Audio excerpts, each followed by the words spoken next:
Alright, we're back out for a bit of blue water action. We're chasing Wahoo doggies today. We got like 30-meter viz, and we got new cray shirts as well, so just newly released.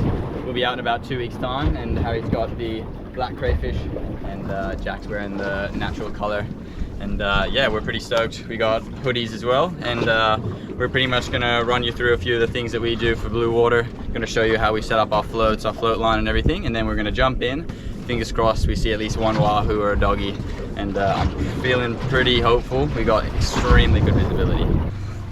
Alright, so my favorite gear for setting up blue water, I normally go with 2-3 atmosphere ocean under floats, and then we got the apex line. So we've set it up, one at the end, 30 meters, and then a few meters down, around maybe 25 meters, the next one.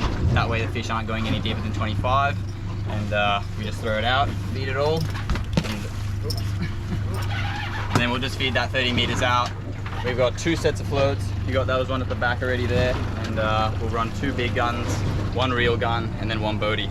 And we've already seen a couple fish, so let's just jump straight in.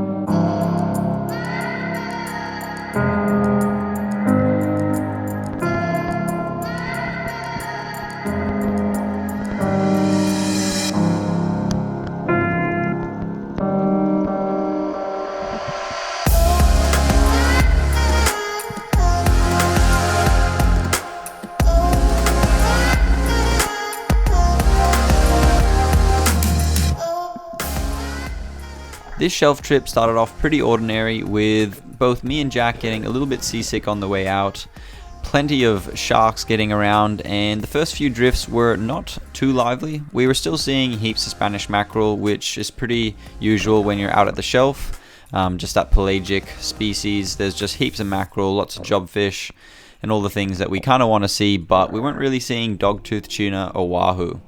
And with me out of the water until around 2 in the afternoon, the boys were just drifting, and they persisted. They kept looking for fish, and eventually they found a few nice fish where Peter shot a pretty good jobfish, and then he ended up shooting a smaller doggy, which was the only one we actually landed for that trip as well.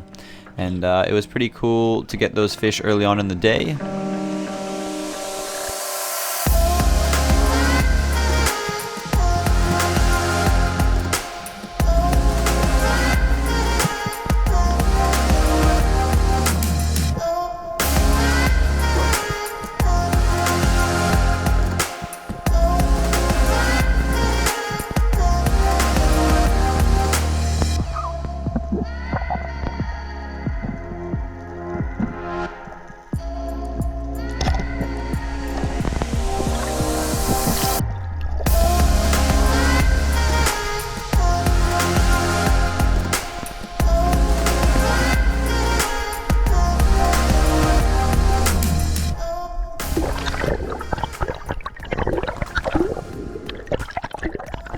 After we landed that first jobfish, the boys asked me to drop them in on that same drift. It seemed a little bit more fishy than other drifts of the day, and luckily this smaller dogtooth tuna actually cruised into Peter, and he managed to get a pretty good shot on it.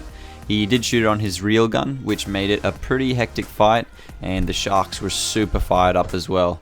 And this is just shows you how important teamwork is. That fish probably wouldn't have been landed if it wasn't for Harry diving down straight away and making sure to keep those sharks away from that fish. And even though this is a smaller dogtooth tuna, it's honestly pretty awesome to land these fish, and for me it doesn't really matter how big they are. Obviously landing a massive one would be pretty awesome, but these smaller ones still taste great, and it's just so cool to see how hard these fish can fight. After shooting that doggy, it actually ended up being pretty quiet for a few hours, and it wasn't about until 3 o'clock that we moved spots, and this ended up being my first dive of the day.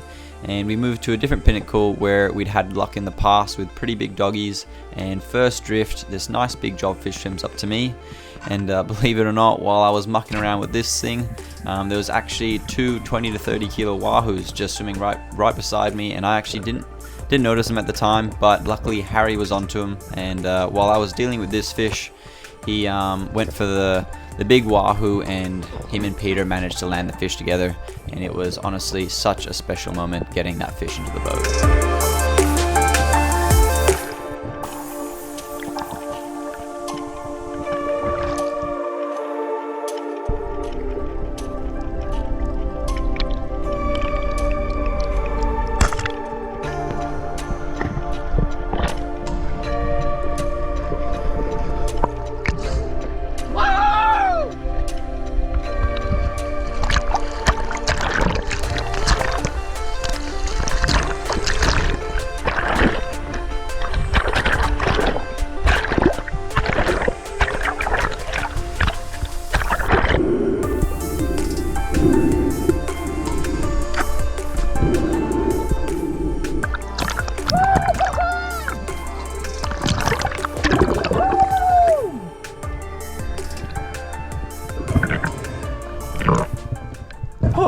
we just got a big jobby, and Harry just got a donkey wahoo.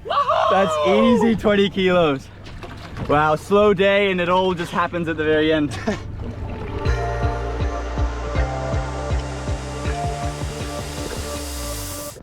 After landing that wahoo, everything kind of shut off again. The same drift didn't produce any other fish, not even mackerel or trevally swimming around, and so we decided to just go into the shallower waters and pluck a few trout. And then right before the sun went down, we decided to just get a bit of chum for the next day, just because we wanted to go a little bit further out and actually have those fish ready for us to chum in the morning, rather than having to go for them on that spot. And it can be pretty beneficial to do this, and we were super happy that we actually ended up doing that, and you'll probably see in the next episode why, because we ended up getting some pretty awesome fish. And if it wasn't for that burley trail that we had going, definitely would have been a lot harder to actually close the gap between those fish and make them come up to the surface.